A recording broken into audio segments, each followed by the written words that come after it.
I am Dr. Anita Shakuntala, Specialist Glaucoma, NMC Abu Dhabi. Glaucoma is a progressive disease of optic nerve, usually associated with increased intraocular pressure. Optic nerve acts as a cable carrying impulses from the eye to the brain. So the function of the optic nerve is lost in glaucoma irreversibly.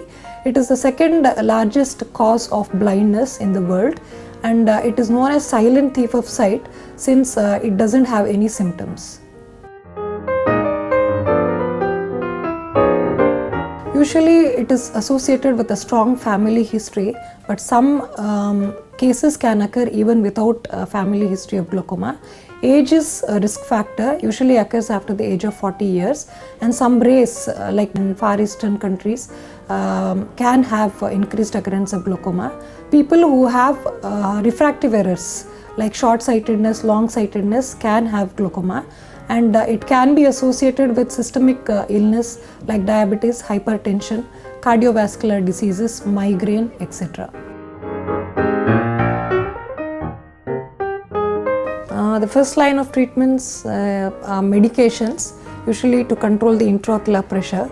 If the medications fail, then we do laser procedures which are quite simple to manipulate some structures inside the eye using laser.